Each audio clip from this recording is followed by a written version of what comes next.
By the 9 and 4, welcome back to the library. In this entry of Intro to the Realms, we will cover in brief a bit about the stalwart and ever-reliable Dwarves of Deepgate, who have served as one of the Jam'mar's oldest cultures and ever-trusted allies to the free and good peoples of Jam'mar. Perceptive patrons, regular guests, and new visitors to the library, this shall be just a quick look at the Dwarves, a bit about their origins and cultures, and not an exhaustive examination of their history or of their near ubiquitous and oft overlooked crystalcraft. These matters will be covered in a future entry, so long as interest dictates, so do not hesitate to make your voice and interest be known. Long ago, when the gods ruled the lands and began to create a great many things, the smith of the gods, Samos, discovered there was far too much for him to do alone. He was falling far behind on creating the wonders his fellow gods demanded, so he created helpers, hardy beings, skilled in mining and crafting as he was. He made them stout and stocky to deal well in the mines and smithies. He also gave them long beards and mirthful hearts to match his own, and made them great warriors as well.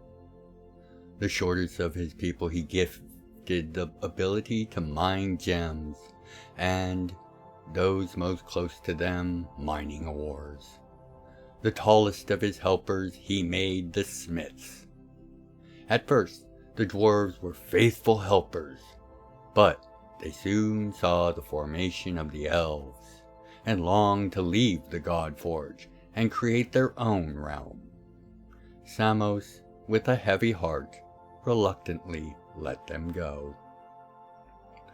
So released from the God Forge, Samos's creations found the mountains of Batonia, with their rich veins of ores and caves full of gemstones, a natural and fitting place in which to settle and found their own home and kingdom.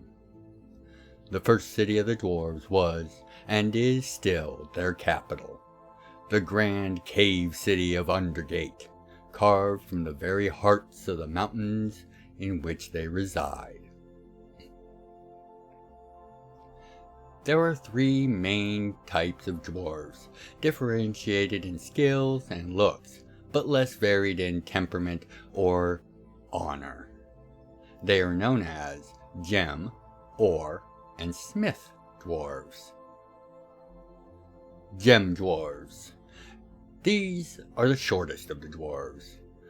They are often of a slightly paler skin and blonde or red hair, typically having blue or green eyes.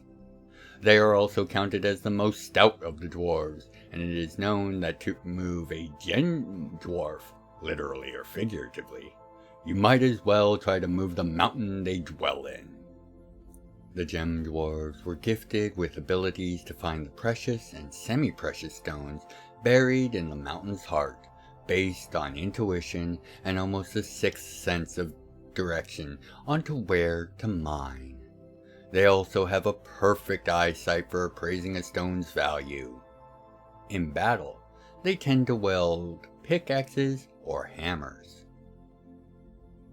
Ore dwarves. Ore dwarves are slightly taller than their gem mining brothers.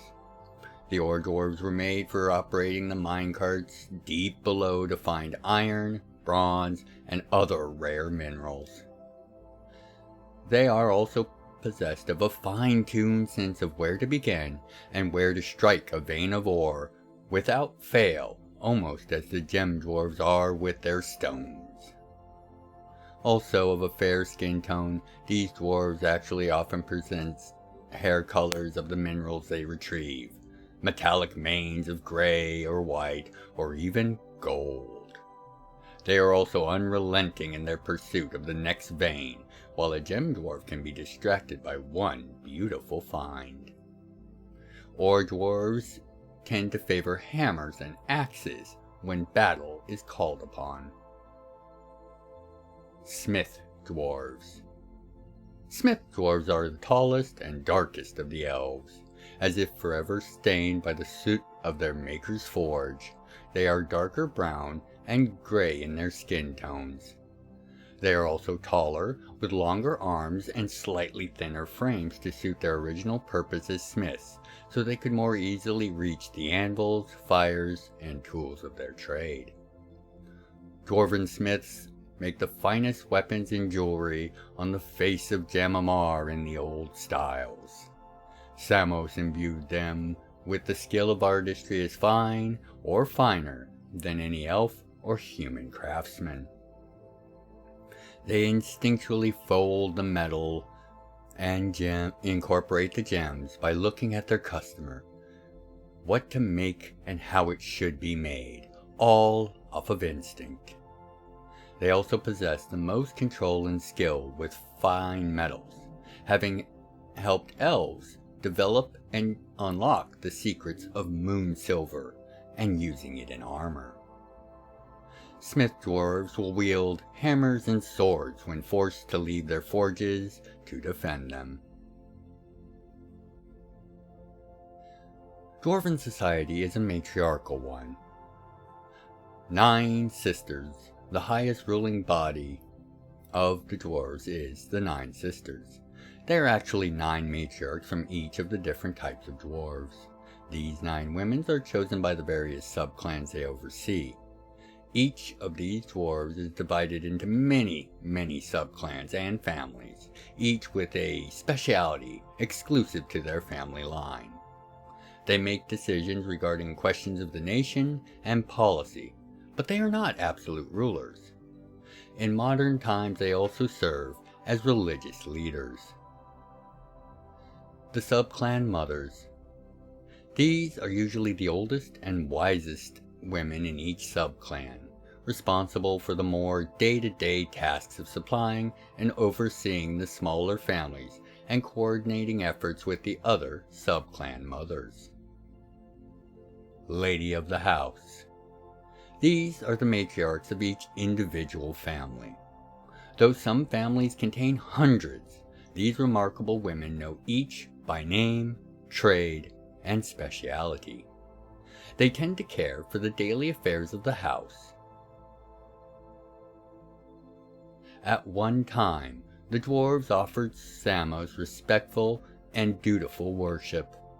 Many great works of art were made in tribute to his skill and his graciousness. Samos, however, was killed in the Wars of the Spark, and his clerics lost their powers as a result. This is when the 9 sisters stepped in, advising their people to turn their worship to the dwarven ideas and teachings to guide them as a people. New temples were erected, and many of the former clerics turned to this new faith.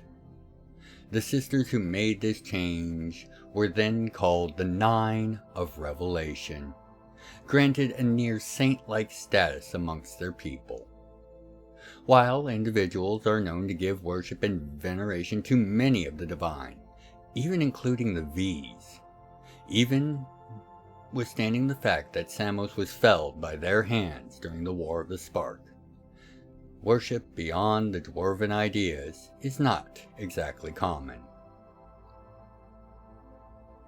Dwarven dogs. Dwarves discovered dogs when first coming to Jam'mar and instantly fell in love with the stout and loyal creatures. Seeing what great companions they were and what potential they had, dwarven clerics used their magics to help shape the dogs and grant them the ability to sniff out ores and gems by type.